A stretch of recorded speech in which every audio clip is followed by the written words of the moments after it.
we're gonna go ahead and I think we're gonna go ahead and jump into a Battle of Gods. Because as you know, Mortal Kombat Aftermath drops in a couple of hours. So check your boy out tomorrow or later today. I.e. whatever time zone you're in watching this, check me out. You know what I'm saying, later. I will be live streaming. Story mode and all. Depends on how to cut things, play it out. I don't know how this works with it. So, you know, if it'll block the gameplay or not. What's next? So, we'll see. Alright. Let's get it. Oh, and don't mind me. I'm just sitting here listening to Emergency Awesome. Go subscribe. Subscribe to me first. Then go subscribe to them. I guess you could say it has something to do with the fact that it's different because it's a sentient planet. It's kind of like an Ego the Living Planet situation where it can actually control itself the way that Ego can control his form. Happy Memorial Day to everybody. Valid with their description of snakes, and even though Beth is the one that's driving most of this plot early in the episode, Rick is not wrong when he suggests that they just bail and let evolution handle the parenting. All of Beth's efforts are predicated on the idea that Rick is actually the father of all these children, and she's just transferring all of her repressed traumatic childhood memories of abandonment onto these alien creatures. So the fact remains at the end of the episode, had they just listened to Rick and never answered that phone call, everything would have been fine. Because as we later learn, the kids aren't even his to begin with. We still will try to get responsibility to Vegeta close to 100 as possible. He comes off in this really terrible, cold, unfeeling way. He actually does say later in the episode, "I'm the guy that showed up and actually tried to raise your kids." That's just a way to show you that he's not really that unfeeling or uncaring. He really does care about his family, despite what he says. In a rare moment of solidarity, Jerry agrees with Rick on something, that they should just totally bail. But I love that Beth clearly still has a lot of issues with Jerry that they haven't dealt with, despite getting back together at the end of season 3. Every day is a vacation when you're unemployed. Summer has the most epic takedown of Jerry, and Morty attributes her behavior to her extended time with Rick. But she's been like this for a long time, so I don't totally think that it's Rick's influence to blame for her temper. Then when they split off the storylines, number 5, Rick and Beth create their civilization together as a bonding adventure. Papa bless. They actually do grow closer together. It's like a longer version of their arc during season 3, episode 9, where they start at each other's throats. Then by the end of the episode, they have this bonding moment and they come back together. During this whole montage, the writers tried to make as many generic cultural jokes and references to TV and movie tropes as possible, discussing their plans for how to evolve the children into a full-blown society. Like, you have all these different pipes and valves feeding different personalities and job functions. Like, the civilization will only work if they feed all these tropes from movies and TV shows. Like, making sure that all their lawyers avoid the ethics tubes, and the joke about routing athletes so that they can bully mathematicians, forcing them to evolve into astronomers. Like, that's the only way to make someone want to be an astronomer. They use this pinball metaphor to make a whole bunch of Earth conspiracy jokes. That's actually a real problem on YouTube that Google had to address a while ago. If you can believe it, there are a lot of people out there that genuinely don't know that the Earth is round. The Middle-earth joke is just a Lord of the Rings reference. The joke here about drama writers is that they're all abused at some point in their life, and that's what makes them want to become drama writers. She spanks them super hard before sending them into this section. They make a huge joke about therapists needing a whole bunch of hardcore family moves in order to be effective therapists. 20% isn't enough. Then I love the joke about all the unproductives, the Jerrys, the DJs, the movies, the influencers. When Rick jokes about recirculating them through the quote-unquote system, that's just a reference to those people bouncing through their lives, having hundreds of non-jobs. They make a big dig about online college being completely useless when she says that the workaround to keep the unproductives busy is the same as just shooting them out a tube in the back into a dump. Because this is Dan Harmon, and he also made Community, the TV show, you could also call this a Community reference. Jerry proves how inept he is when he winds up falling into the river after hitting himself with a rock because he can't even skip rocks properly. That's how dumb he is. The reason why the system determines that Jerry is always unproductive is just because it was built by Rick and Beth, so it reflects their values, and they think that he's worthless right now, so that's why the system just makes him not worthless too. Number 4, Jerry becomes the leader of his own tribe of throwaways. The unproductives at this point in their life cycle are so unevolved that Jerry sings wise by comparison to the s'mores. They just treat him like he's a god or something. And of course, it goes straight to his head. But we get another original song sung by Dan Harmon This isn't one of my favorites so far, but usually a couple times a season, Rick and Morty comes up with some cool original songs. One of the funnier things during this montage, though, you notice, is that the aliens patterned themselves to look like Jerry's shirt's pattern, but then Jerry loses the shirt and copies them, not realizing that they were trying to copy him in the first place. The moment he gets pissed at one of them for inventing a cabin is the moment that the aliens start to evolve past him, like they're actually getting smarter by the minute. Later in the episode, Rick implies that this is going to continue to be a problem until the aliens eventually do really threaten his life, at which point he'll just blow their ship up. Then number 3, Morty and Summer's spaceship. The alien ship that they find crashed is actually designed to look like the exterior of the Enterprise E from Star Trek The Next Generation movies. Summer reminds Morty, if I die, please don't eat my ass, because apparently that's something that she needs to warn him about.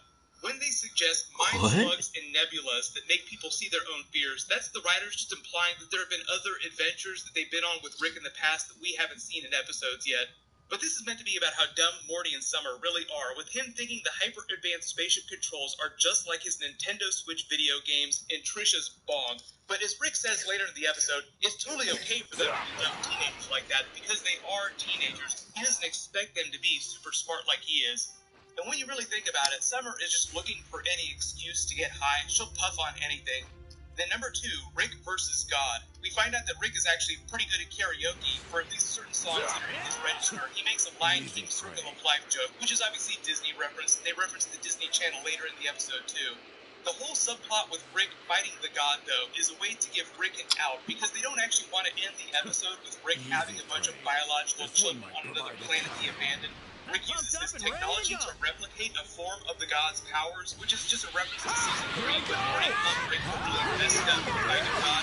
Rick says that he's a Zeus, and implies in the episode that there are actually multiple Zeuses, like he was a Zeus, as if there are more out there somewhere.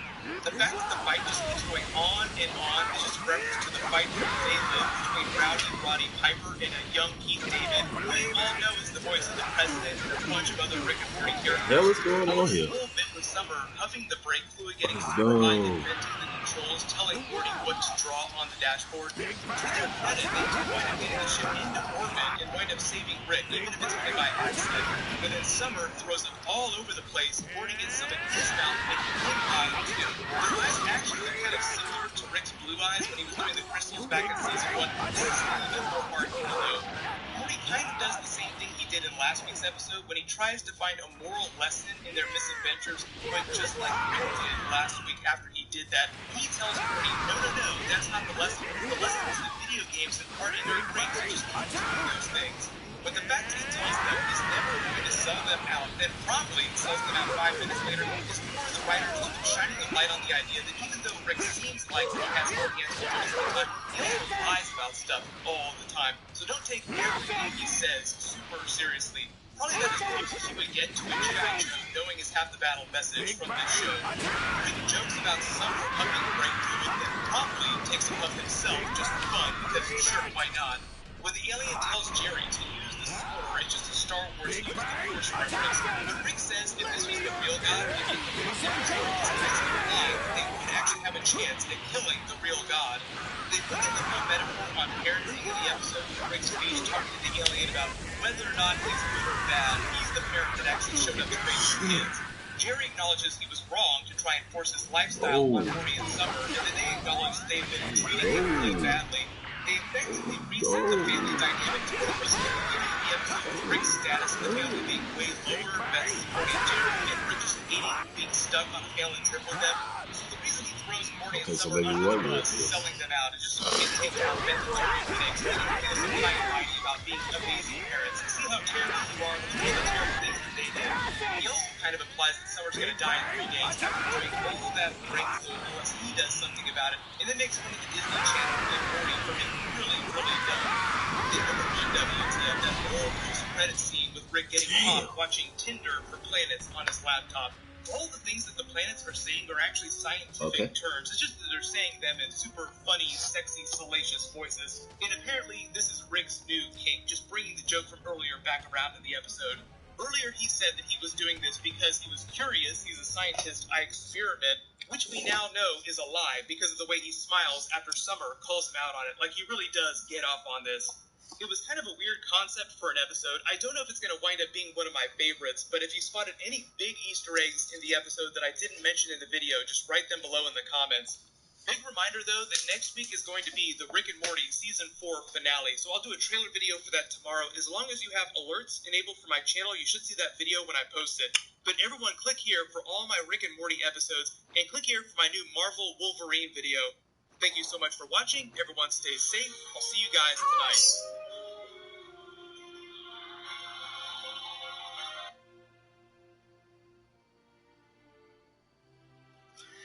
They really go get some drinks beans.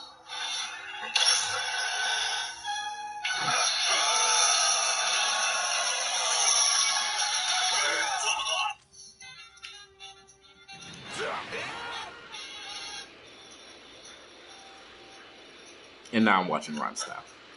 Alright. I can't believe I'm making a video on this. Dragon Ball Xenoverse 2 is still not over. It is still going on. It is. They have a DLC coming out. Supreme Kai time of last time when I had a video talking about Xenoverse 2 and the future of the series. But it is kind of cool looking back at it and realizing that Xenoverse 2 received 4 years of support. Well, it's not been fully 4 years, it's been like 3.5 years. But by the time this DLC comes out, it's going to be roughly around the 4-year mark. 4 years! Think about that. 4 years of constant updates, it's free updates, it's paid updates. It is cool. They did not get everything right. There was a lot that they got wrong with the game. Stuff that we hope to see fixed, like, for example, modders being addressed, or stuff like, not even modders, they're like save data hackers, whatever it's called. Or even stuff like, them literally addressing the netcode and then nothing really changing. I mean, actually, stuff that did change, I'll give them a little bit of credit. Essentially, what they ended up doing is they made moves connect better or something like that, but didn't actually fix the netcode. It was basically a giant band-aid on a big wound. But yeah, Xenoverse is continuing. It's funny because the last DLC that came out was supposed to be the last DLC, even when you beat the mode, or like beat that fight at the end of that DLC. They even said, thank you for saving Xenoverse. See you guys next time. Like, they literally ended the game, and they somehow still figured out how to release one DLC. Now, in case you have no idea what I'm talking about, I'm sure you're going to see a bunch of videos coming out around this because this should be all over the Dragon Ball side of the gaming news. It's a big deal. But we're getting new DLC, which what was so far was confirmed was we have more wigs. We're getting the Broly outfit from the Dragon Ball Super movie as well as the wig, and I believe it was the Fury wig, so it's the black one that stands up, not like the one that's like normal. I don't know if we're getting both, but that's what it said. We're also getting the Supreme Kai of Time as a playable character. Now, it was kind of confusing at first. It said you're going to get a part-up version of her, so we all thought it was going to be the one from Dragon Ball Heroes. But no, it's the same one. It's the same model that's already in the game. It's basically playable. They gave her special attack and stuff like that. That's coming out. It is not 100% confirmed what's going to be free / what's paid. It's just assumed right now we're going to get paid DLC along with it. The big one that we're getting is they're allowing us to customize potentially every single cast character. In case you guys don't know, but right now you can customize the partner characters. So people like Goku, Beerus, characters like that. Like those that basically your mentors. You can customize them. You can change the colors of their outfit and then choose specific set of moves as well as super souls. But based on what the V-Jump scans are saying, you'll be able to actually also customize the other characters, and in specifics, they showed Gogeta as one potentially that you can change around. So it's assumed that means every cast character now in the game will be able to be customized, which I think is really cool. Because the one of the main things that the game actually lacked was there were certain characters that were in the game whose moves were not added to that specific character. So, for example, I don't remember if they actually fixed this or not, but like Majin Buu, for example, has the Angry Explosion that he couldn't actually use, if I remember correctly. Might be mixing it up with another one, but it's something like that. Or like I know the Andrews, for example, didn't have like Dead End Rain, which is the attack that they used to kill future Gohan. So, in theory, they're probably fixing that with this update. So you'll be able to change around specific characters. Kind of like how Raging Blast, remember Raging Blast series allows you to like customize moves? Something like that. I don't know to what extent they're going to allow you to do that, or how balanced it will be. But that's one of the big changes that's coming, which I think is one of the cool ones. Now, something else I want to point out, on the bottom of the page, it showed like a Puar, like a baby Puar, or just maybe someone within Puar's race, and it said, who's this character, find out in the next issue. They definitely think this is more big news at some point. So, in fact, comment section below if you choose any Dragon Ball Xenoverse 2 character that you want to see released in the future, who would that be and why? Pick 3. How about that? We'll pick 3. I mean, I'm pretty sure this is going to be full of people who want Dispos and Topos and stuff like that, which is, at this point, the Pycons, which are like the only ones that come to my mind that are kind of missing in the game. I mean, you can also go into the extended universe, like Dragon Ball Heroes and stuff like that, but I don't know if they're going to go that far ahead. Something else is they're releasing Dragon Ball Xenoverse 2, specifically 2, on the PS5 and the Xbox Series X. So people are speculating they're going to change like the netcode and stuff like that. The answer is no. Usually when you release that game and you upgrade to the next console, they're not changing anything with the actual code itself. If anything's going to look more shinier, it might look a little bit prettier, but for the most part, I don't think much is going to change. Basically, we just allow you to play Xenoverse 2 on the next-gen consoles that are coming out later this year, which I think is cool. You know, I don't mind that. You know, Xenoverse is a fantastic game. Like I said, it has flaws. You know, we all had a situation where we sit down, we have a lot of fun with it, but then we get that one fight where the netcode's horrible, or you know, you run into that cheap build that just makes you mad. You throw your controller, you hate the game for 5 minutes, and then you come back to the next day. That's kind of like the Xenoverse cycle. Xenoverse, like I said, it's a great series, but for the love of God, we want Xenoverse 3. Do me a favor, pause this video, go in the comments of this video and say, we want Xenoverse 3. Give me like your most unique version of that. Don't just say we want Xenoverse 3, like what I said verbatim. Give me your most funnest comment saying, we want Xenoverse 3. And let's see how many comments there are going to be in this video alone in regards to the support of Xenoverse 3. The game has sold 6 million copies now, specifically Xenoverse 2. And as a series, the game has sold over, or I guess the franchise, has sold over 10 million copies across the board, which, you know, I mean, there's a lot of platforms. You know, we have from Xbox 360, PS3, PS4, Xbox One, the Switch. At this point, I would be surprised if they, you know, Skyrim released it on everything, like the Game Boy and iPhones and stuff like that. Well, I guess they technically did release it on the iPhone, just under the name Dragon Ball Legends. It's the same company. But like, look, I don't mind Xenoverse still getting a lot of support. You know, I think it's cool. You know, people still do play that game. But I think we're all to the point now where we just want that next big arena fighter in a Dragon Ball universe. And I still stand by the fact that I don't think we're going to be getting Xenoverse 3, at least anytime soon. Maybe they might revisit the name at some point in the future. But like the theory that I have is I said this in my last video, maybe a month ago we talked about this. I think the next Dragon Ball arena fighter is going to be something completely different and unique and refreshing, which I think is cool. You know, if they release Xenoverse 3, I'll be hella excited. I'll be one of the people that, you know, being serious, behind 100%. But there's always going to be that one percentage of me, on my brain, it's going to be like, well, Xenoverse 3 comes out, will they really change anything? Will they fix something? That's the big what-if scenario. And at this point, I honestly rather than just completely redo it and give us a brand new series, because at that point, it's we don't know what to expect. I've always said this. One of the reasons why I hopped into the Dragon Ball gaming YouTube verse is because we always receive a different kind of game every single year. You know, since I've been on YouTube, we went from Battle Z, we went from Xenoverse 1, Xenoverse 2, we've gotten Dragon Ball Fusions, we've gotten fighters, literally like every Kakarot. Every Dragon Ball game that's come out has always been drastically different from the next, not counting the sequels, because obviously the sequels within the same like lane. But it was always cool to see like a different game come out every single year, and it was exciting to keep up with that, you know. And then of course the game comes out, it's like, I hate this, I want to go back to the last game, stuff like that. I mean, that's just part of the spiel. I'd rather have the game be different every single time than always be the same one. And that's why I partially would love to see, you know, Xenoverse 3 not happen, and instead we get like another Dragon Ball Arena Fighter. Because at the end of the day, it'll be basically the same game.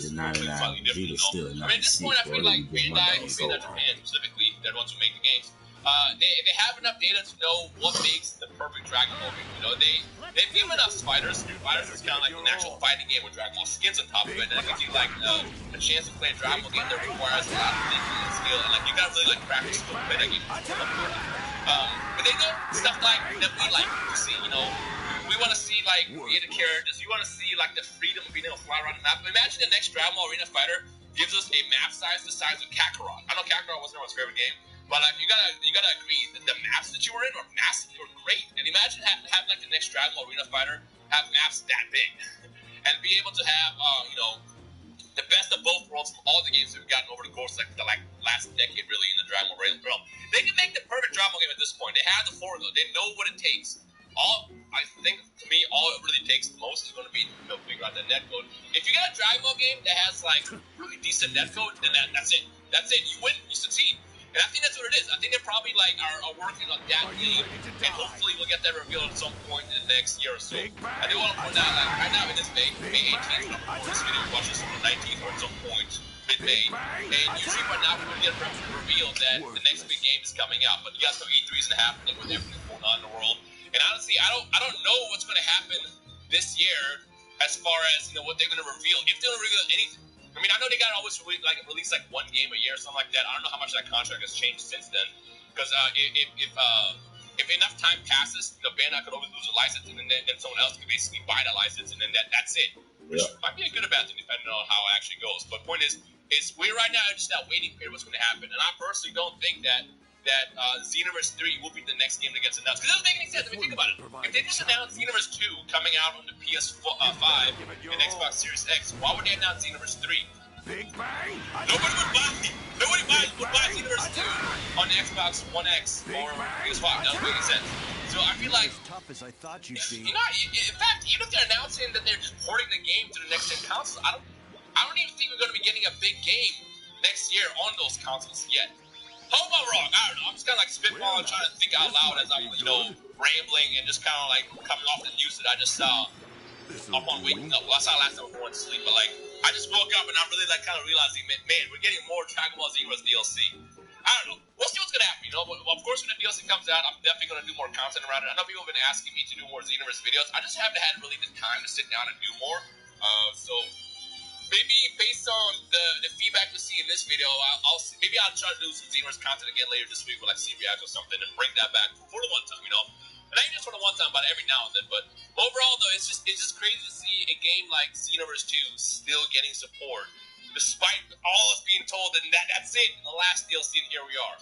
So yeah. So comment section below, let me know your overall thoughts about the continuation of Xenoverse 2, how you feel about it coming out to next gen, what that even means. I mean, for all we know, maybe they might not even do, another game, and instead their entire plan is going to be just to keep supporting Xenoverse 2 in the next-gen consoles for like the next 2 years, release more DLC, because, I mean, someone's buying it. The only reason why they're releasing all this content is because there's support behind it.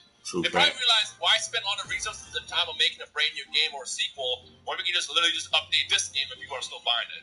Maybe that's what it is. Maybe we should stop supporting the DLC so they do Xenoverse 3. I don't know.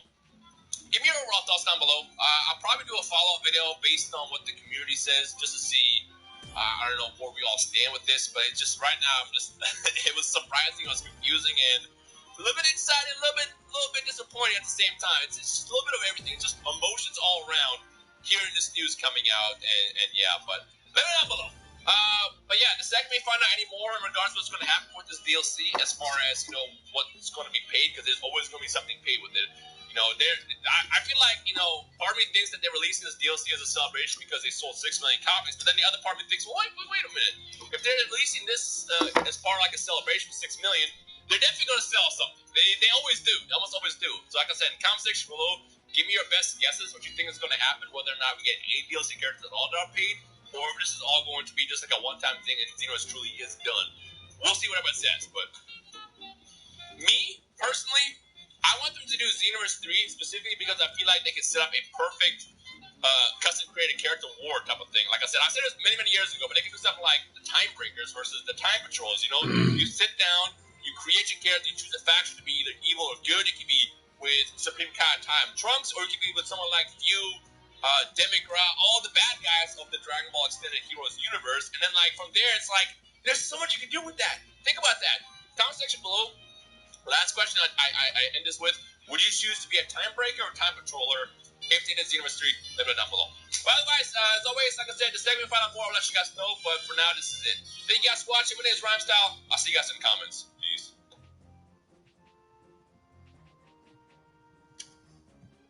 Her in Earth Realm, while Morgan Le Fay is in Otherworld. And with Morgan Le Fay, when she reaches out to Mariana, and Mariana gives her the report that she believes to know who's behind all of this, as far as the weeds that have been growing throughout Camelot, to whom Mariana believes to be Apocalypse. And Morgan Le Fay is just like, okay, cool, just bring me his head. But what Morgan Le Fay is probably not really aware of is that may be a problem with like the way his neck's set up, so it might be a little hard to get through all that and bring the whole head over there. And I mean, like, ain't like I'm scared of that, or I couldn't do it, it's just gonna be a lot of work. And not to mention, like, in Mariana's case, like, this is Apocalypse. His weaknesses are celestially bionic, and his mutant powers have mutant powers. So, like, rather than bring you his head, why don't you just do something easy, like just dance on the water and not get wet? Because for her, that would be a more feasible request. But as far as getting back to where Shogo returns and the others, Betsy and Gambit had gotten into it as far as what their next move would be, with Gambit's main concern being Rogue, and Betsy, of course, trying to get her brother back. And I gotta say, like, in this case, Betsy is completely right, because even though Gambit is concerned about Rogue, they still need to keep in mind that Rogue is a mutant. And as far as priorities go, her brother Brian, and even Shogo for that matter, with them not being mutants, they don't have like the guarantee that the others have as far as being brought back from death. And of course, a number of things are possible, and there are loopholes in certain situations, which we'll talk about more later.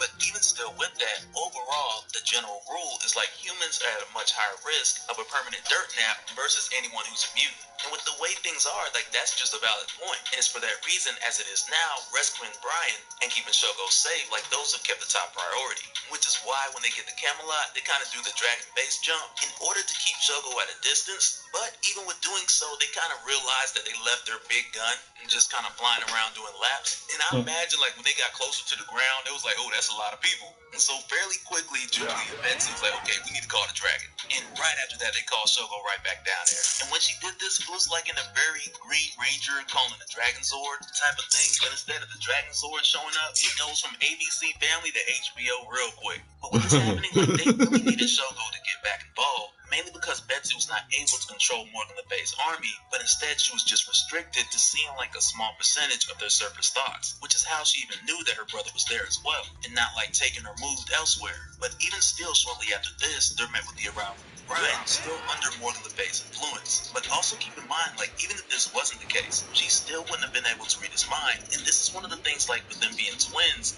to where between the two of them, there's always been this connection, but there's like this block at the same time. And this is something that's always been there. Because if I'm not mistaken, like, the way it works is like she can't read his mind, or she's never been able to use her telepathy on him. But I know for certain there's been cases to where one of them's been badly injured and the other can sense or feel it. And I really feel like we got a bit of both here. Because with Betsy not being able to use her telepathy to track down Brian, but instead finding him by sensing him through the people around him. But even with that, because they can sense each other's pain, when they fought, there was like a moment where she was able to get to him. But as soon as this happened, and Shogo came to help out, Morgan Le Fay just pulled him away. And I really think that's why she had got a glimpse of him coming back just in that brief moment. Because in addition to this, when they first arrived in Otherworld, or just not long before they made their way over here, Brian was able to sense his sister reaching out for him and trying to find him. And so that connection/block thing that they got going is like the only answer I got for that. But when we get back over to Apocalypse, who's really come to the point where it's figured that the magic of these stones, which can only open the gates of Otherworld for a short period of time, before their magic is completely depleted, it's then that he realizes that he needs to find something or someone that won't deplete, who is also a master of stones, so that they'll be able to sustain specifically what he needs them to do. But it's here, where Apocalypse goes through this gate to find this mutant, and he just strolls through the park like making my way downtown, really thick neck, going on deck, come Apocalypse. Can you imagine Apocalypse doing like and I miss you? And as he just strolls through the park, and like, what, you can't see it? Okay, alright, never mind.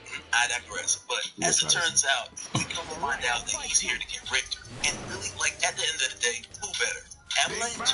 No. And it's not that I have anything against him, but he's not as powerful as Richter. Two, he doesn't have as many powers as Richter, which is really enough in itself, because Apocalypse ain't really the type to run around looking for number two. But really for Richter, who at this point has lost control of his powers, and because of that, he's locked himself in his apartment and like shut himself inside of this box in order to protect others from him. But when Apocalypse gets there, he rips the top off of this box. I can't really tell if Richter is just afraid that somebody came in his house, or is he afraid that Apocalypse just rolled up on him unannounced. Could be a bit of both. But when he shows up here to get Richter, Richter tries to explain to him that he doesn't have control over his power, and he's been afraid to go to Krakoa because he doesn't want to step through that portal and just break Krakoa into pieces like a cookie. And Apocalypse just more or less tells him, like, ain't no cookie you can break that I can't make. Let's go.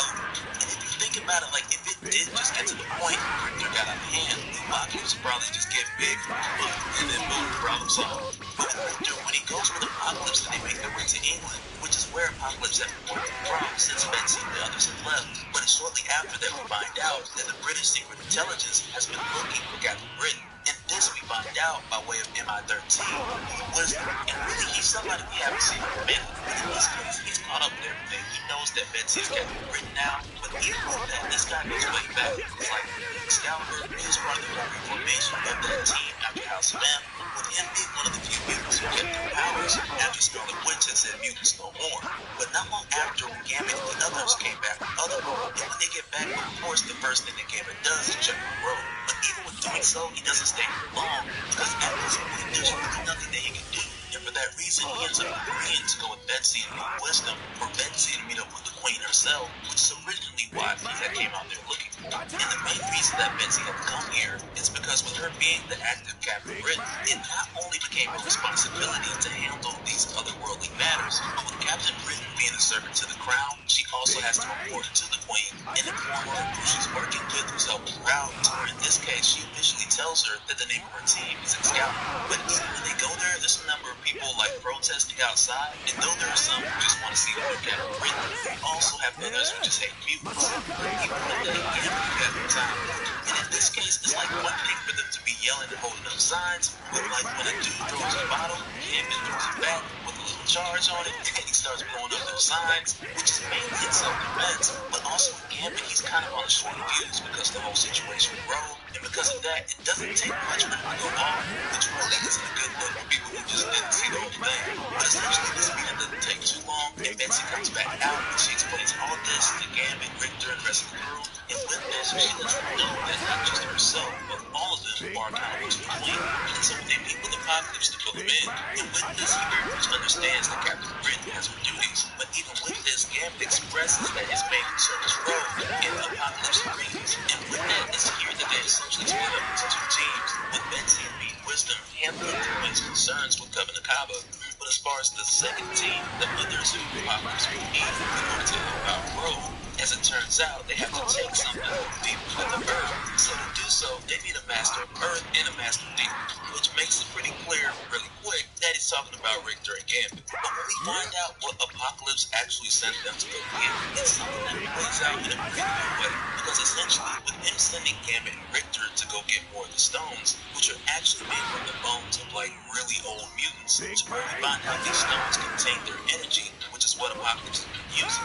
But once again, when he uses them, they deplete quick, which is why we know Apocalypse went to go get Richter, but in a way, it's also why he sent Richter here with Gambit to get these stones, or these stone bones. But even with this, it didn't take them long to figure out why Gambit was also here, like why they needed a thief, with these stones belonging to the Druids, who live here in these caves, and have been guarding these stones for years.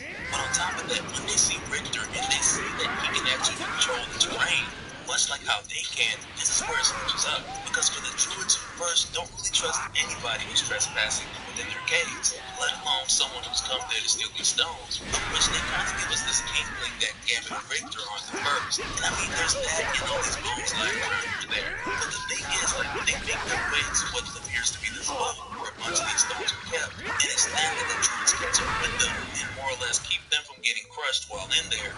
But it's here that they recognize Richter's abilities, and when they ask him, has he been able to do this since birth? He's like, well, more or less. Then they're just like, oh, you're one of us. And much like we had seen when they had cooperated with Betsy Radder, with them having a mutual enemy in the Akaba, it's for that reason that they actually put Richter here and give him the stones that he needs. Because really, the ones that they were taking when they got in the vault, they were empty. Like, their power had already been depleted, and had they taken those back to Apocalypse, they would have been no good. And actually, all the other stones that were there in the vault, they were just a distraction for thieves, of whom they really don't take a liking to. And because of the way that they see it, like Richter, he has a right to get one of the stones, but for Gambit, he's considered just to be a trespasser and a thief. And when they essentially try to kill Gambit for attempting to steal some of these stones, Richter tries to use his power to help Gambit, but even still, he doesn't have it all the way under control. But with Gambit falling to his death, and Richter not being able to use his powers precisely enough to save him, he then uses some of the power from the stone, and even with doing so, being careful not to use too much, but with doing this, he was able to save Gambit, and likely because he was never told just yet about the whole mutant resurrection program. Because even even still, he hasn't been to Krakoa just yet. But in the case of Pete and Betsy, who go to meet with Ruben and Mariana, and with doing so, it was supposed to be like Pete was bringing Betsy here as a representative of the Queen as shield to the throne, and she was supposed to find a peaceful resolve with the Akaba. But as it turns out, that's not why the Akaba wanted her here. But instead, as it turns out, her being called to meet here was only a distraction, because when they were in Otherworld, to where the barriers of its reality, they're so fragile that they can be broken with Dragonfire. As it turned out, Shogo's Dragonfire actually made it weak enough for it to tear right through. And so now when this happens, it really flips things on its head, because when Betsy and Pete discover this, she lets him know that she immediately has to get back to the lighthouse. And it's not just of what it means for her and her family, but it's also this case of helping Apocalypse, who at one point needed power to open this door, but now it's like he needs that same power to close it. And for Pete, who's like, yeah, I'm totally listening, so let's go back to my flat. Which Betsy admits sounds like a weird offer, especially at this moment in time with everything going crazy. But as it turned out, when they got in there, he showed her that it has the perfect view of the closest gate, so that this way she can get back to the others as quick as possible. Because why else would he ask her to come up there? But she definitely takes this opportunity to get back to Apocalypse and the others, because like with Apocalypse, there's a few things going on here. Because one, he was definitely waiting on the stones, which he had sent Richter and Gambit to go steal for him so he can use them against Morgan Le Fay. But with this unexpected breach, which was caused by Shogo, this then kicked things off a lot earlier than what Apocalypse had expected. And it's really at this point in time where a lot of these things get revealed, which even still I believe is like the tip of the iceberg. Because in addition to this, we then get our confirmation that Apocalypse this whole time, he's been keeping Rogue suppressed, mainly because he had a specific time that he needed her to awaken. And really this whole time he had just been stalling for like this specific alignment between the XG, the sun and the moon, which is ultimately this concept of magic, which claims that Sapiens with the X gene, better known as mutants, that they're designed to be the more powerful magic wielders, which is a pretty crazy concept. But Gambit and Richter, like, they totally messed this whole thing up. And how did they mess it up? I'm glad you asked, because Gambit, for one, of course, you know that he wants to get Rogue out of this Sleeping Beauty state.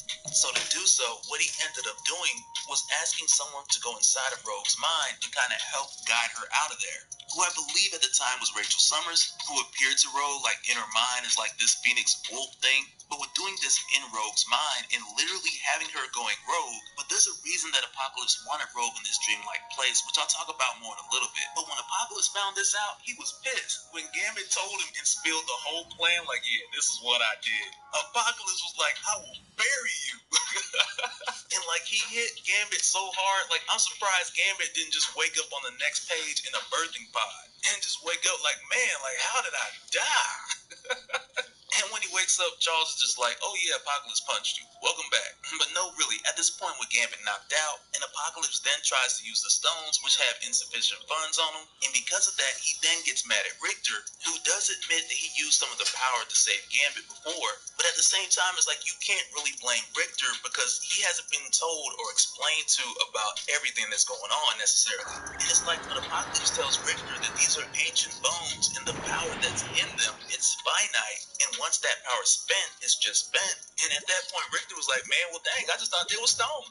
But even with that, we do know that Richter could sense that they were more than stones, because he had picked that up originally when they'd entered the cave. But at this point in time for Apocalypse, it's like, this circumstance is like almost a perfect opportunity, with the tear between the lighthouse and Otherworld happening before he expected. But if he had had the sufficient stones, he would then be able to do what he needed to do, which then had him looking at Gambit for another way to make this happen. But at this point, that's when Rogue came back, and all she had seen was Gambit not moving with Apocalypse over his body, and really for all she knew, he was dead. And when she comes back, she is beating the mess out of Apocalypse. And for Apocalypse, like, that's when the light bulb goes off, because for this ritual to be complete, he needed Rogue to cross over to that place in between where our world and Otherworld meet. And with Rogue absorbing the power from that gate, she was like the only one who could make that happen. And in this moment here, with them needing bones that are like 10,000 years old, or perhaps even older, Apocalypse then tells her to not let go, because with him dying here, that'll then be the last piece to make the ritual complete. But as far as the alignment with like the sun and moon and becoming like the ultimate magic wielder, like, that's gonna have to wait for another day. But in the case of having Rogue actually here, and Apocalypse sacrificing himself by allowing her to kill him, This completed the ritual to where they can cross into Otherworld. Are you ready to begin your training? In the case of Rogue, who absorbed much of Apocalypse's power and a bit of his temper, which we'll see later on, like, she ends up looking pretty badass. But in addition to this, she had also seen the thoughts of Apocalypse, and at least to the point of where now she knows that the reason that he wanted this door open, it was mainly because he has plans for taking the throne of Morgan Le Fay. But there's so much more to it than that, because, man, but we'll get to it in the next one.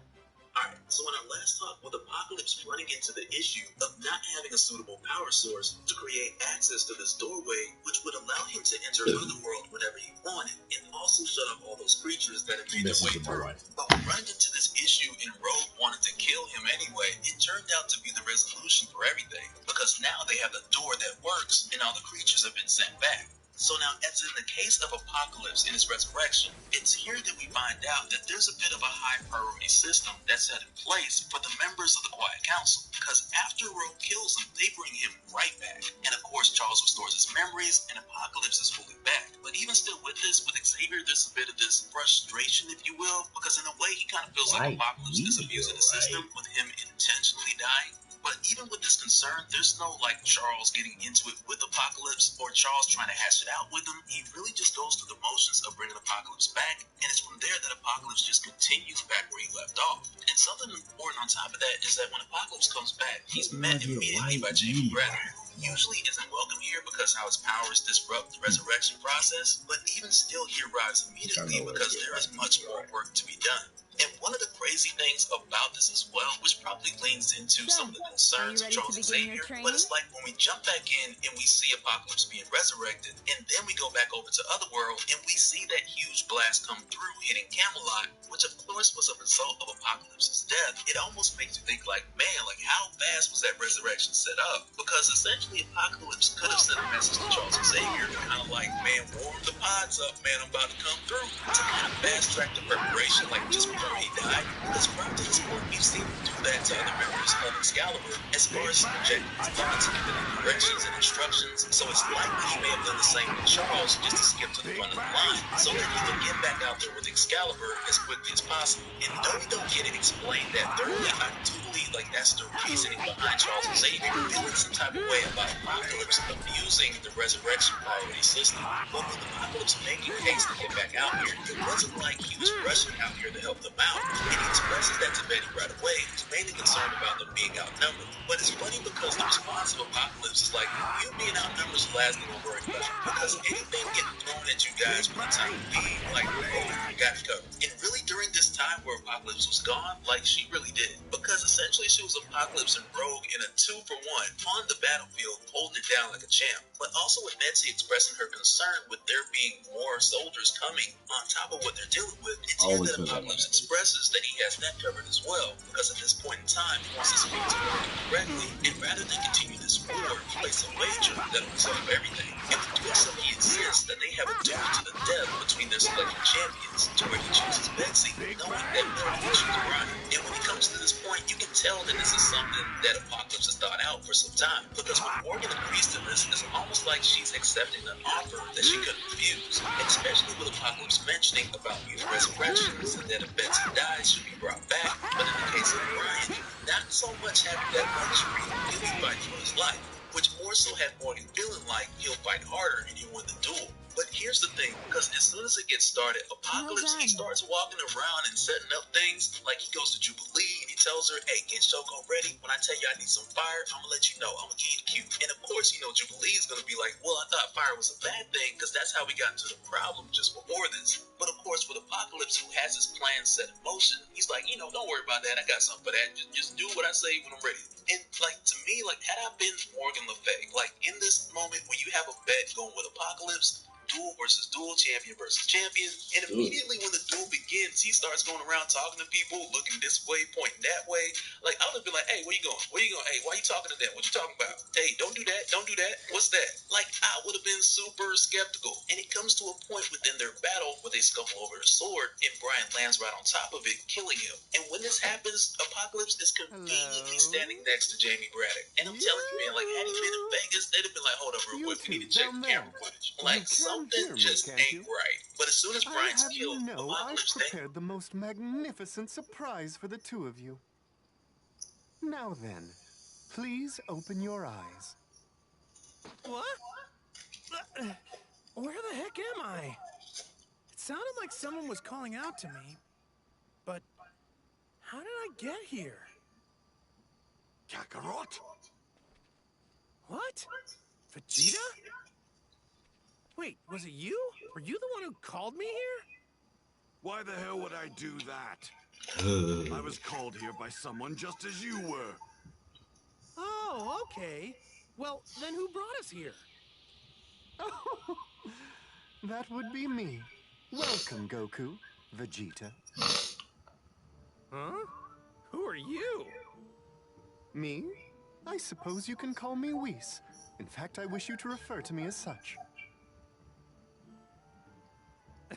Okay, so your name's Whis. Got it.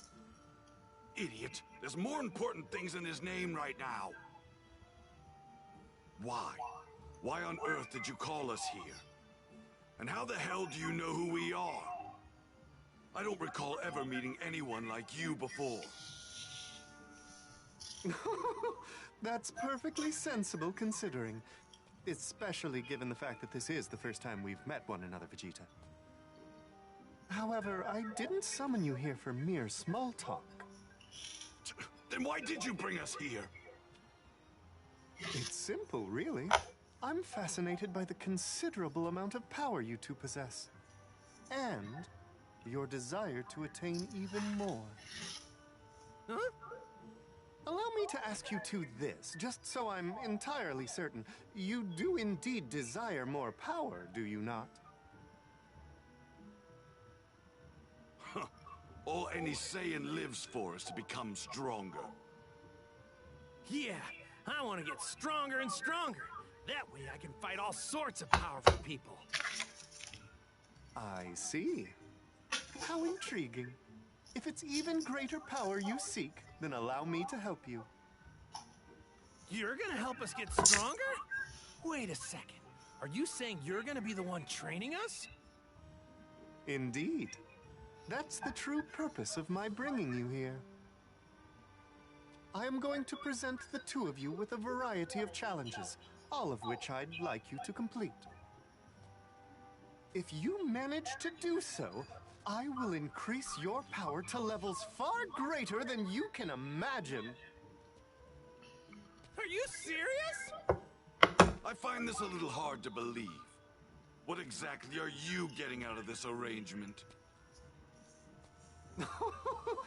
I aim to neither gain nor lose anything from this. What's important to me is whether or not you desire more power. That is all. It's like I said before. A Saiyan yearns for nothing more than to grow stronger. Very well. Shall we begin your training then? Though, this could be considered something akin to cheating. Strictly speaking, us meeting here shouldn't occur in this manner. That said, try not to waste too much time thinking about it. Okay? I have no clue what you're talking about, but okay. Fine by me. My strength is all I really care about anyway. I expect great things from you two. Once you're of a certain level, you'll be able to keep Lord Beerus entertained. Lord Beerus? Wait, what did you just say? So they're here.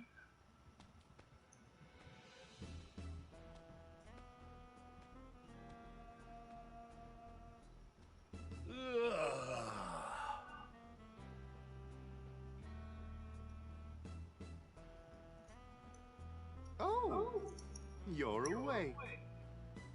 I just woke up. Beerus.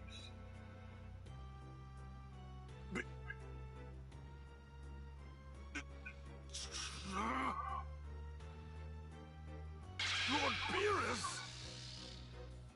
Hello, Princess. Thanks, Vegeta. It's been some time, hasn't it? Why? Why are you... Oh, did Whis not tell you? I'm looking for someone to help me stave off my boredom.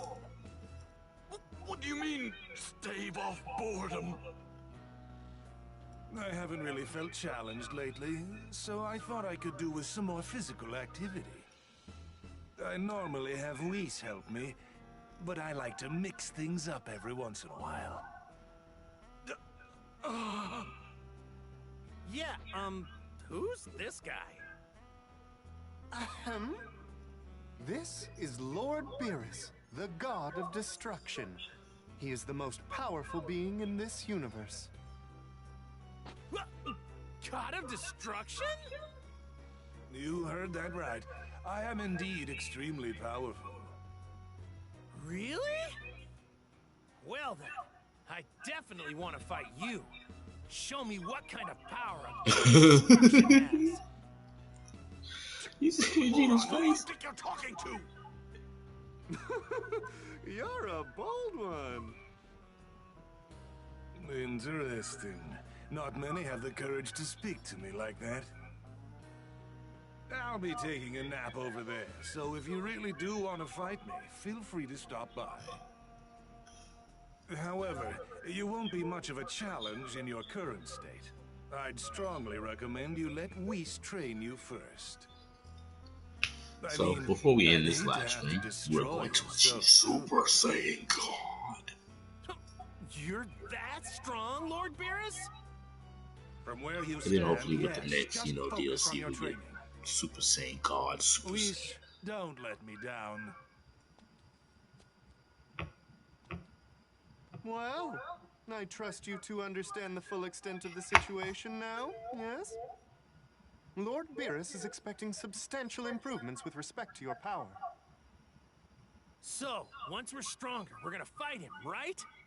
I'm ready to get started right now.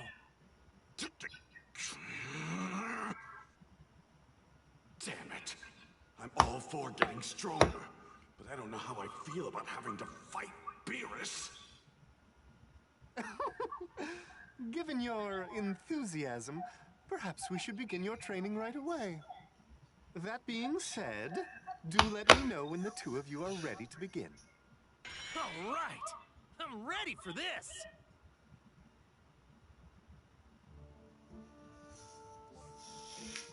Add-ons. On Beerus Planet, you can greatly power up your characters by completing training there. You will be able to acquire new transformations. Goku and Vegeta will have their own stories as well. Select whichever character you want to power up and make your way to Beerus' Planet. We about to do it. We about to do it. We about to do it. Alright, so. Excuse me. Get the control back up. Does that shit say come at me? Oh my god.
Here we go.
There really ain't no minerals here.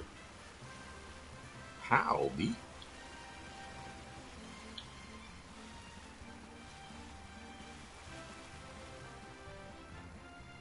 How does Beer's planet have no minerals, B? Like no minerals, B. Like none.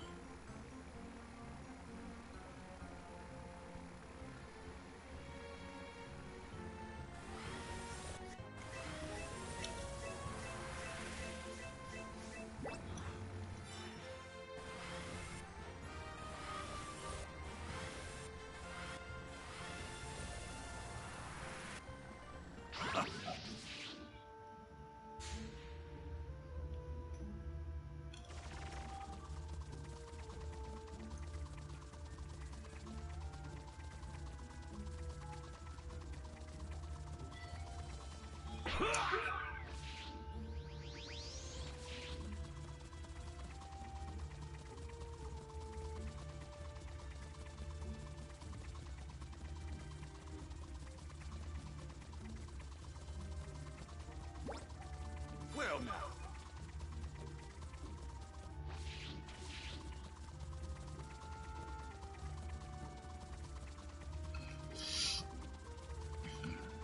Be like hundreds of thousands of these boards to go Super Saiyan God.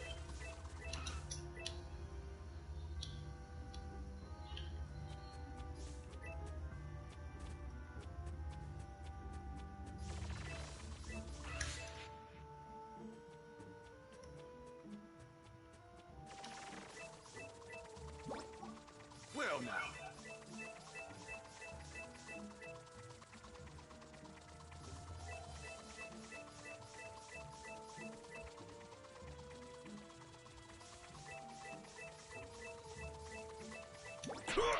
Well now.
So what we're gonna do is we're gonna go train with Whis real quick. And then I'm gonna get up out of here, guys.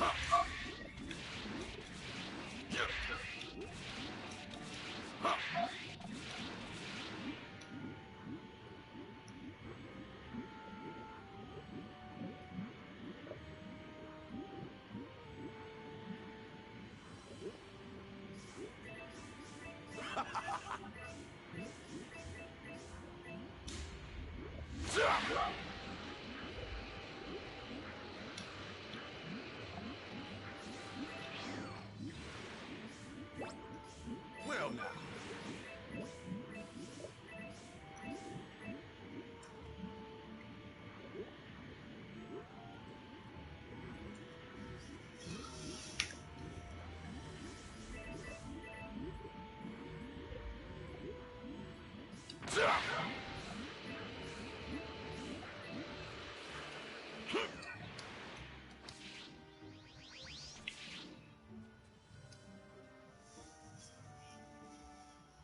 May I trouble you?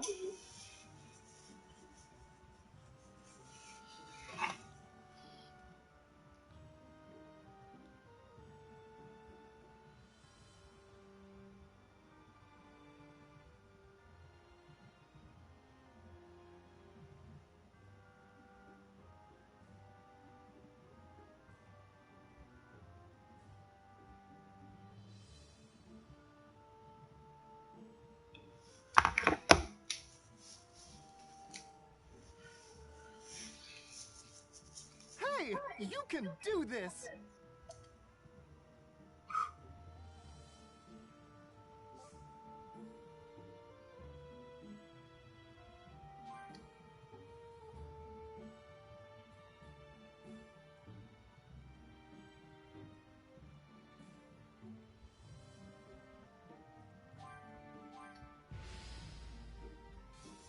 Alright. Your training won't end unless you truly fight with the intention to defeat me.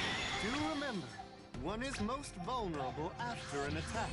Pay very close attention to your opponent's behavior and line of sight after an attack.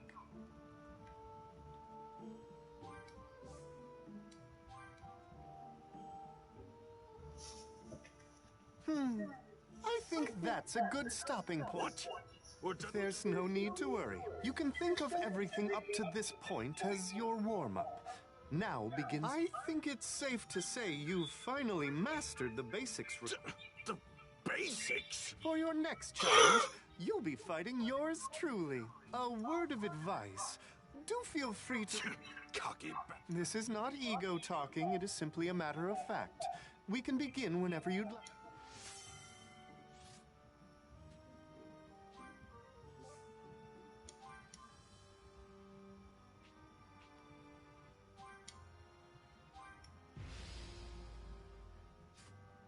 Please refrain from holding back any of your power. Do remember, one is most vulnerable after an attack. Interesting. Let's see if you can maintain this until the very end. You're doing very well, Vegeta! Is that so? Well, I've got a lot more power to gain.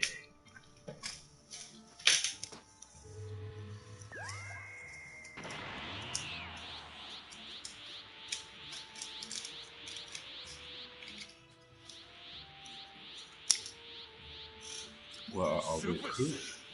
I was able to achieve that a long time ago. Oh, is that so? Then please... What's this? A fine room. Ready?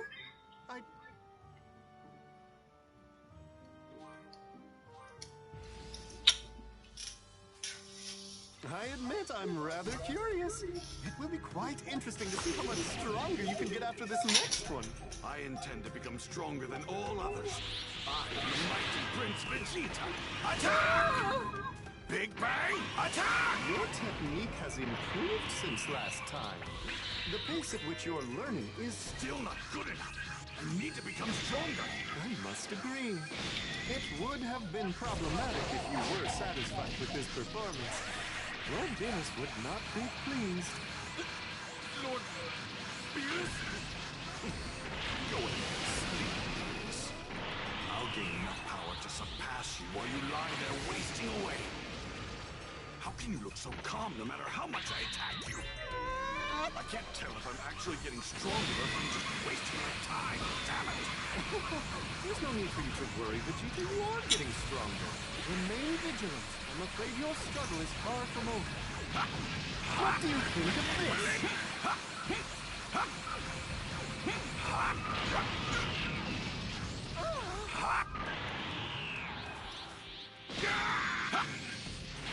I think we'll end things here for now. I commend you on a job well done. I can feel it. How much stronger I am.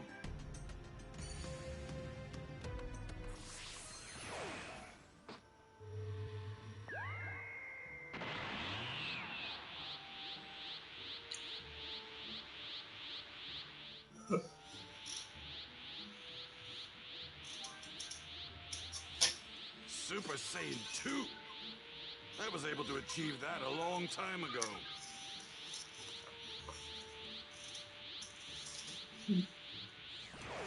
Oh, is that so? Then please accept this instead. What's this? A fine reward, don't you think? Things seem to be going well. Good, good. Beerus! I mean, Lord Beerus! How's his progress, Whis? Has Vegeta reached a level I'd find acceptable? Let me think a moment. I'd say at his current level, he's among the top warriors of this universe. Good. If that's the case, I think it's time for him to become a Super Saiyan God. Super Saiyan God? A Super Saiyan God is an immensely powerful being created for a short The reason time. why I chose Vegeta with first, 6 Saiyans because pure even of though heart combine their power. Goku got it in the anime and in the manga through the ritual, Vegeta got it on his own. And you know I'm a Vegeta fan, so that's why I started him first. I'm going to get some drink right back.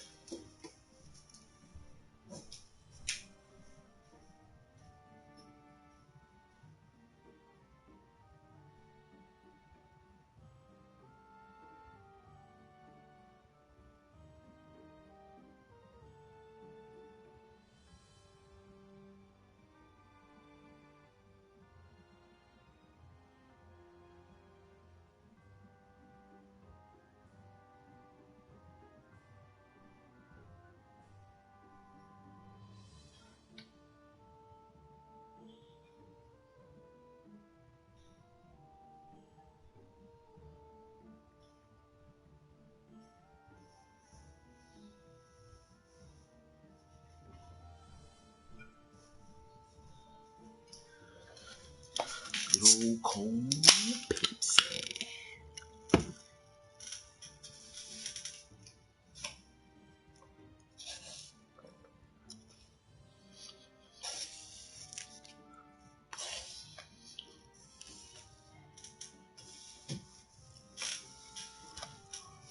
In order for you to become a Super Saiyan God, you alone will not be enough.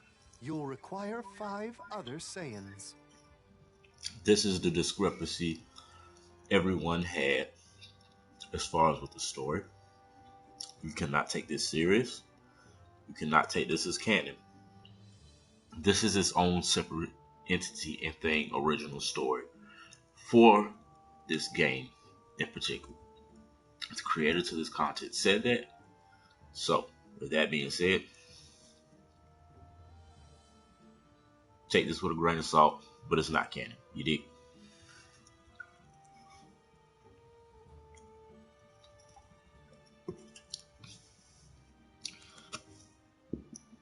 Back to dope spill though. Gives the word to Jubilee to get Shoko to spill fire, and Apocalypse is already moving to the next step. He just steps to Morgan. He's like, alright, boom, your place is on fire, you lost, get your stuff, let's go. I should be more than able to manage something. What? Enough complaining. Just let Whis do what he needs to do. Yes, understood. If you feel you're ready, we can begin preparations to have you undergo the transformation. Are you?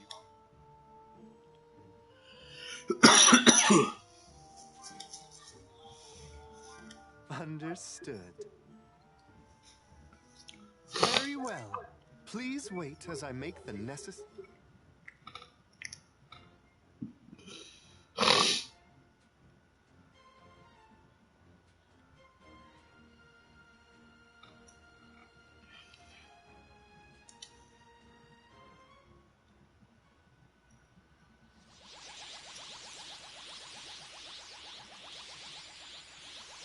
Nigga look clean as fuck, boy. So this is what it's like to be a Super Saiyan God.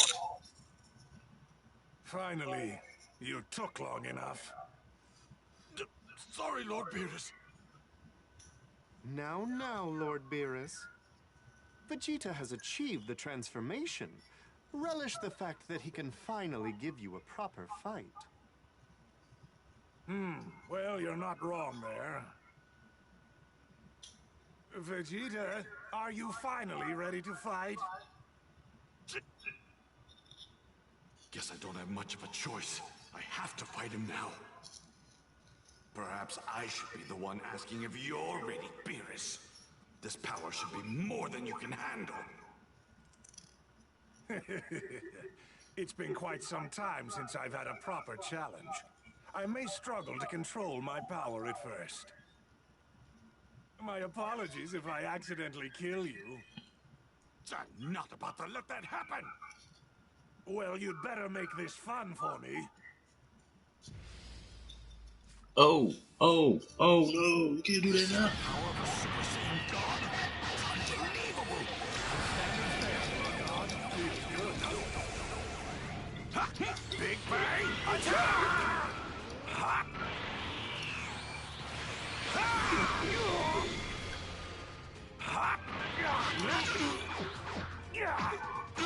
Say goodbye! Believe it! Big Bang attack! Believe it! Nigga ate through that shit. Big Bang attack!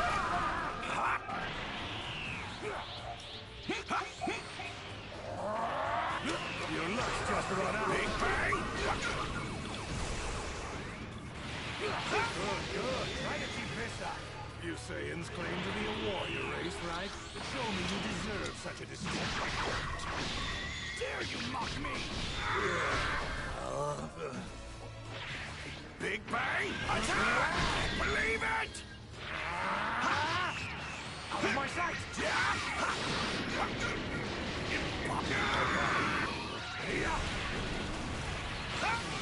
Well, you're trying. I'll give you that. What's going on? My attacks aren't affecting him at all. Out of my sight! Say goodbye! Believe it! Believe it! Let's see you handle this. Big Bang attack! Big Bang! I can't believe it! Your luck's just run out. Your luck's just run out.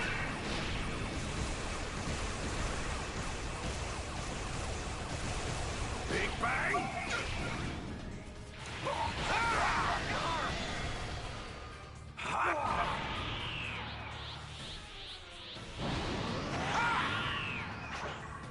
Oh, I'm feeling weak, but that's only because I'm struggling to lower my power to match yours.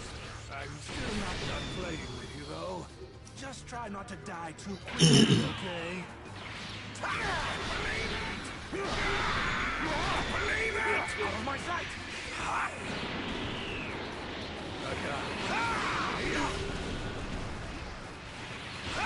Say goodbye! Believe it! Your luck's just run out. Your luck's just run out.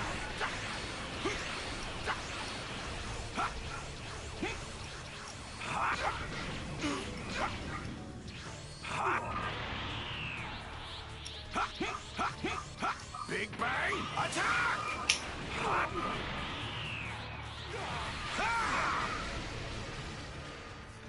I've had enough games for now.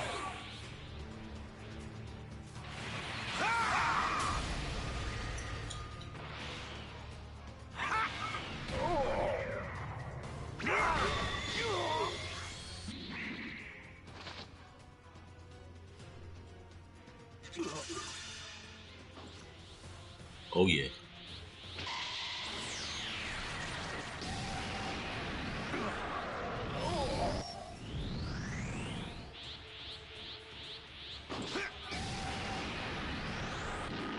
Ooh, you see that animation?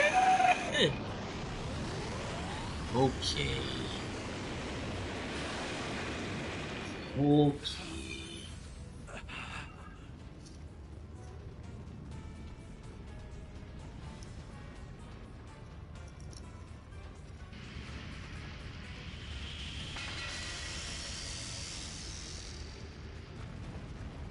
Well, so you can fight.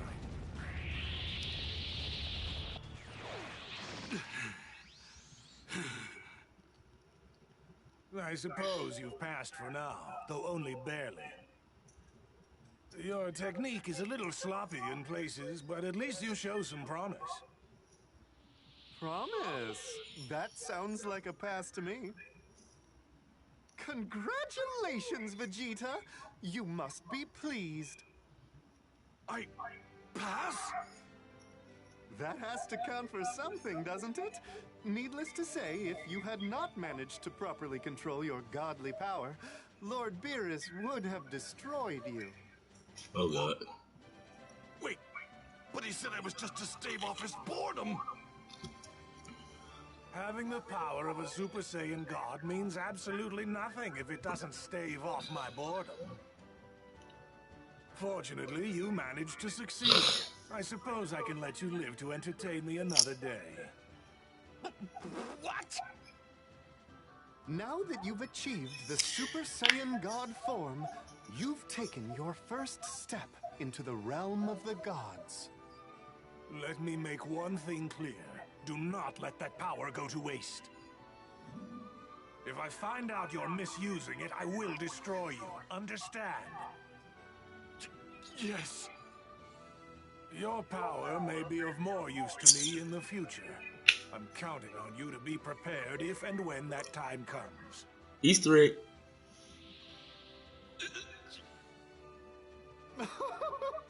Excellent work, Vegeta. Well done.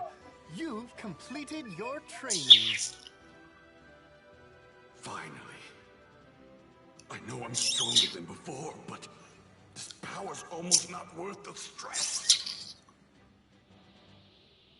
You don't seem like you're in the mood to celebrate. May I say something? What is it? If you wish to train with me again, all you have to do is ask. You went to a lot of trouble to please Lord Beerus, so please consider it my way of thanking you. Yes, I've got it.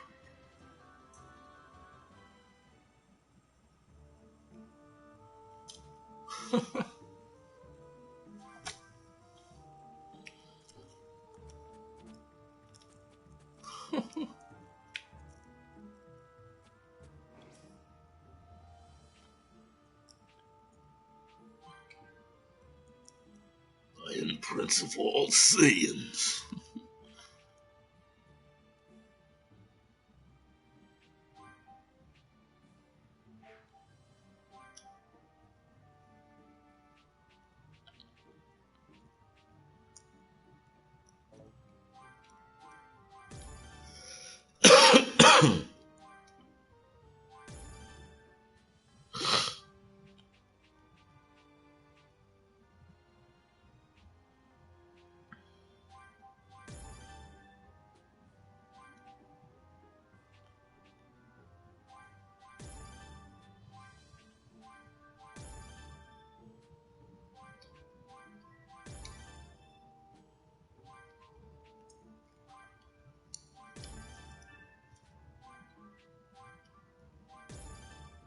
Mm.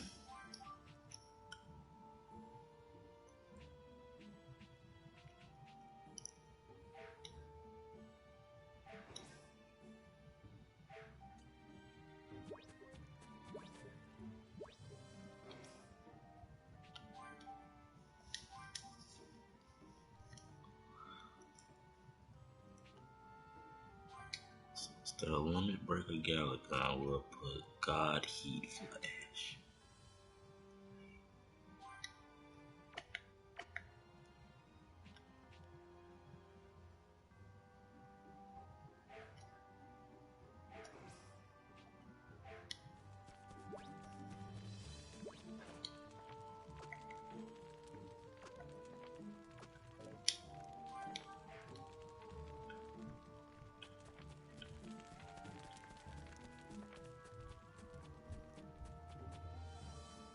Let's train. What do you say?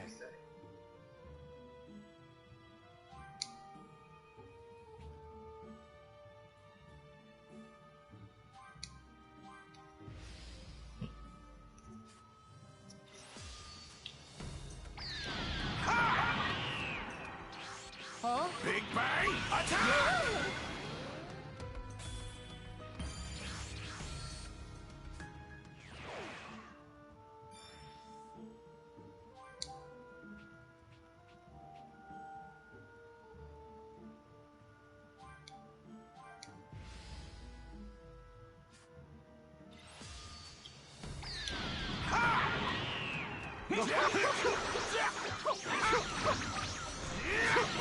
Big Bang attack!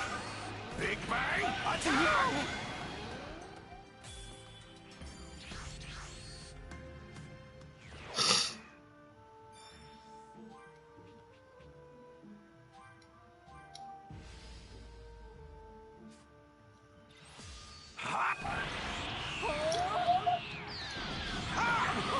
Big Bang attack! Big Bang attack! Big Bang attack!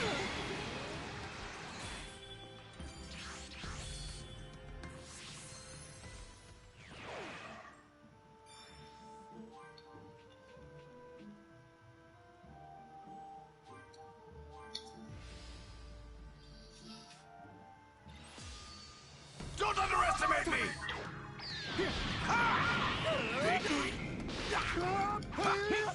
Big Bang attack! Big Bang attack! Big Bang attack!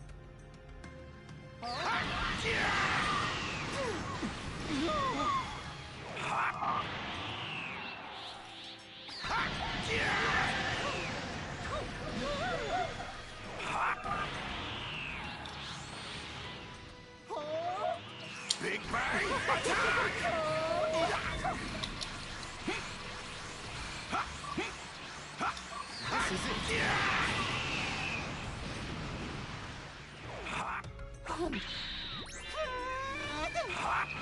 What do you think of this?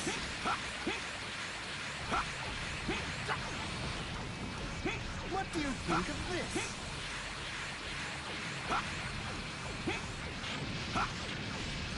This is it. Big Bang attack!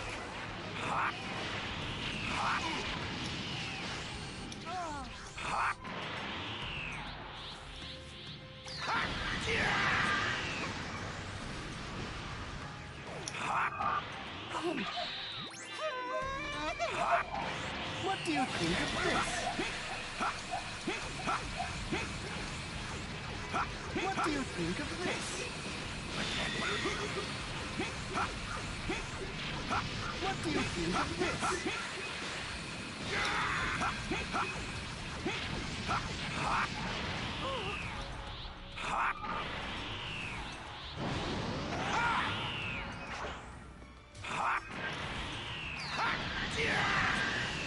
You're doing fine.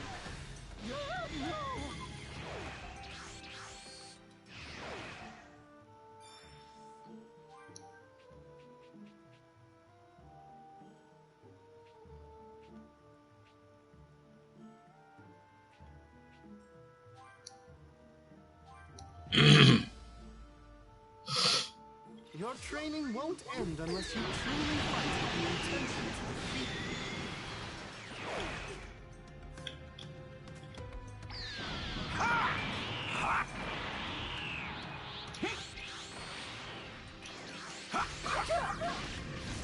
Huh? Believe it! Big Bang! Big Bang attack!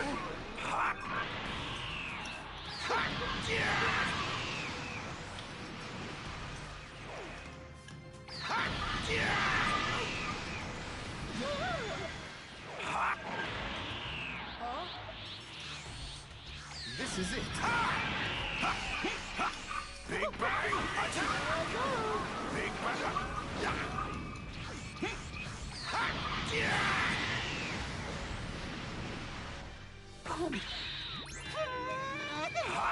Big Bang do you think? Interesting. Let's see if you can maintain this until the very end. What do you think of this?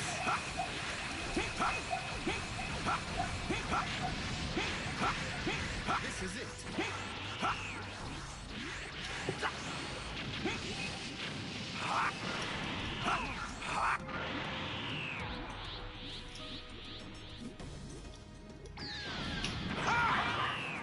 Big Bang attack! Big Bang attack!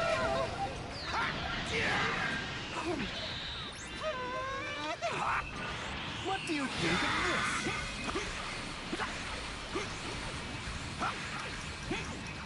Big What do you Bang think of attack! splendid performance? That will be all for this training exercise.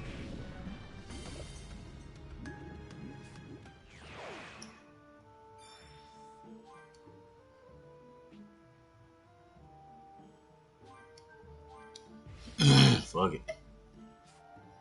Your training won't end unless you truly fight with the intention to defeat me.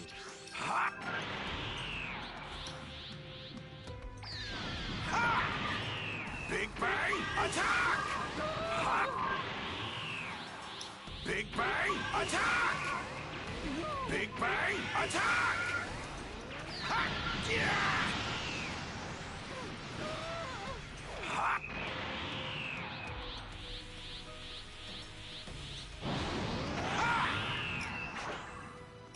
Big Bang attack!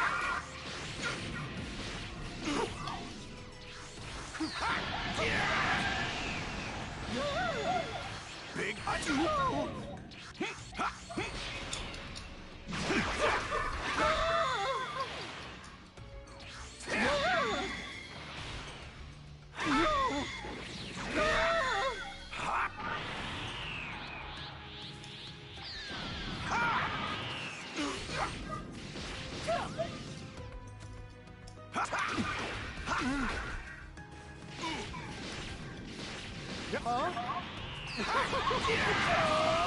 remember, one is most vulnerable after an attack. Pay very close attention to your opponent's behavior and line of sight after an attack.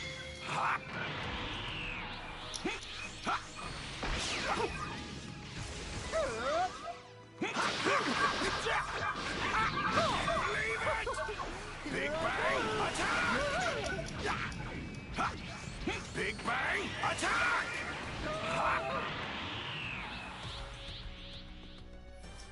Big Bang attack!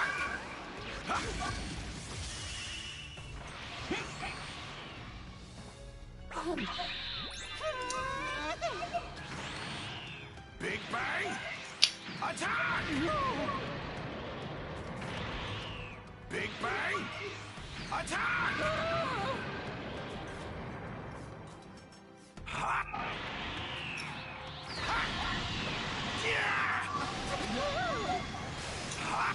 What do you think of this?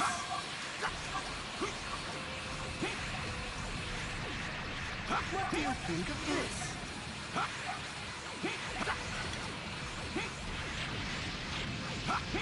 This is it.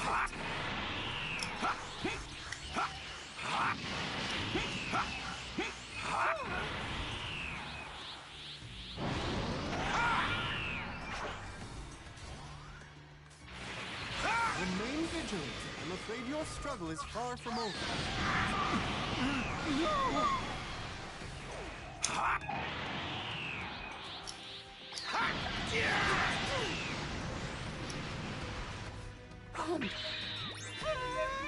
Big Bang attack! What do you think of this? Believe it! What do you think of this?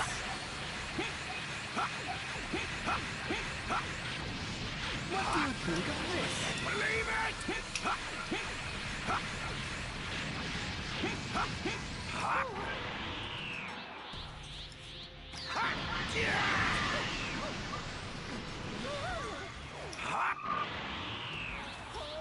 Big Bang attack! Spare some more time.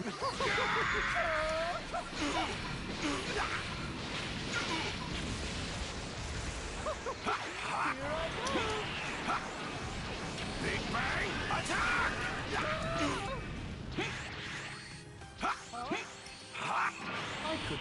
some more time. This is it.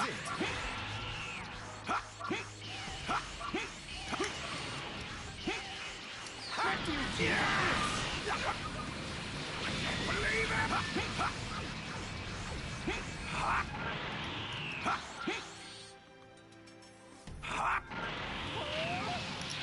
I could spare some more time. No!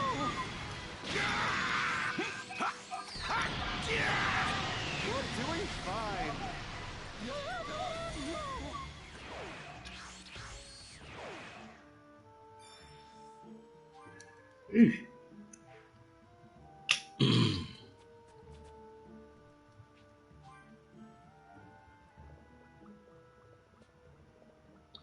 Hey!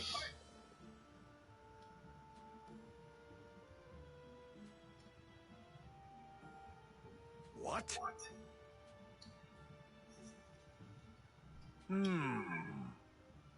Do you want to be destroyed?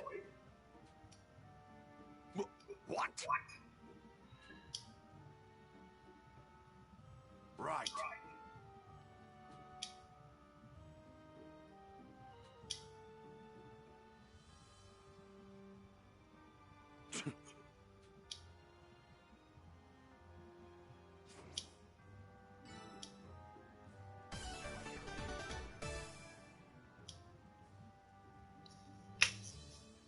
Fine.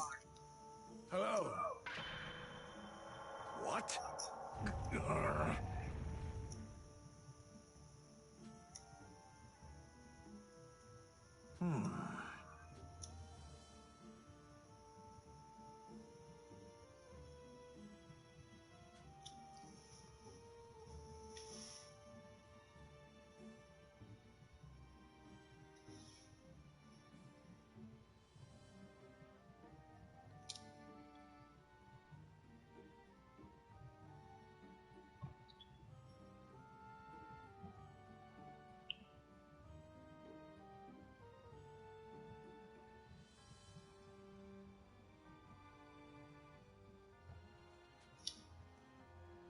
Do not disappoint me. What?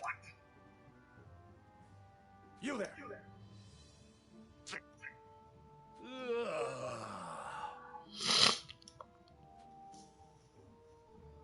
Goodbye.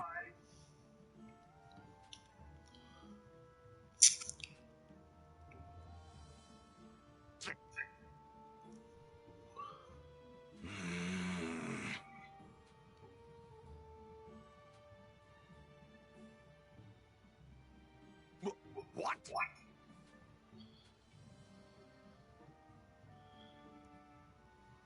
Well, now.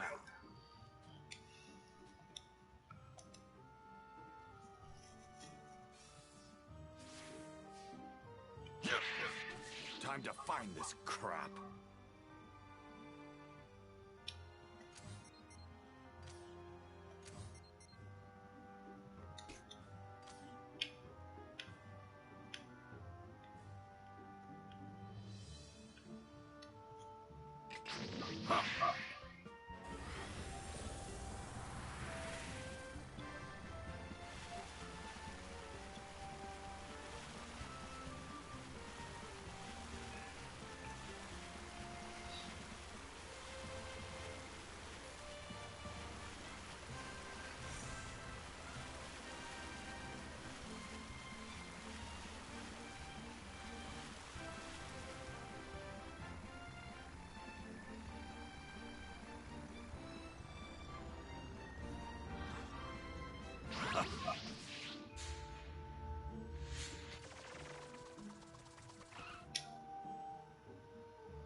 How much more could there be?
I should have most of what I need.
Just one left.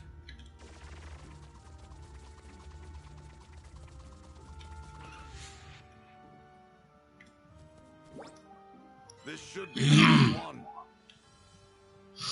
And hopefully this will prepare us at 100. I mean, Vegeta at 100.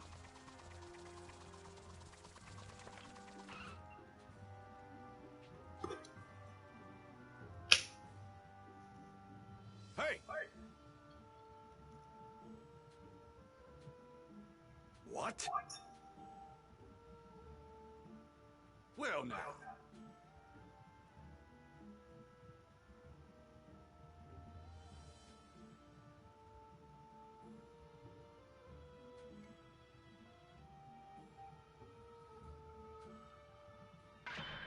Hey!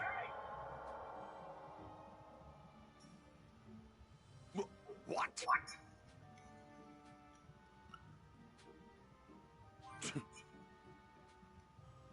Hmm. Damn it! Or Vegeta better make a hundo after this, bro.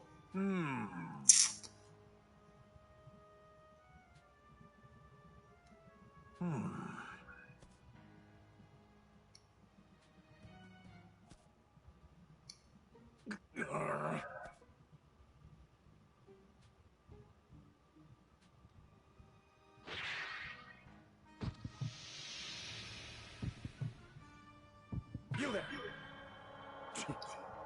Why you?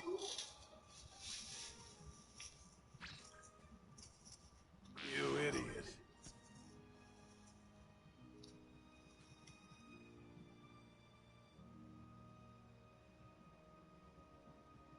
You really know how to piss me off, don't you?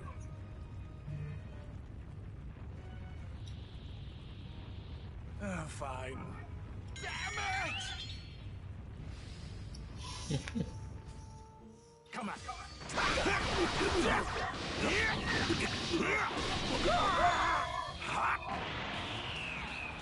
Big Bang, attack!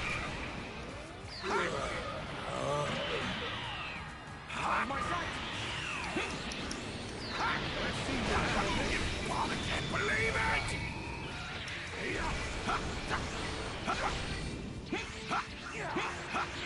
Big Bang! Big Bang, attack! Say goodbye! Believe it! You're not just run out. Big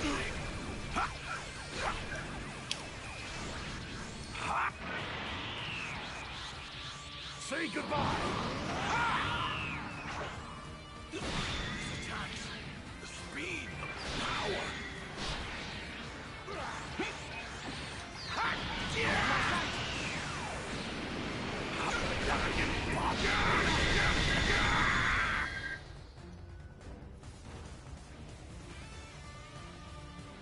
Okay, so I'm going to end here, guys. I am kind of tired, so we're going to come back with it. We're going to come back on the Goku side of things, grind a little bit with Vegeta.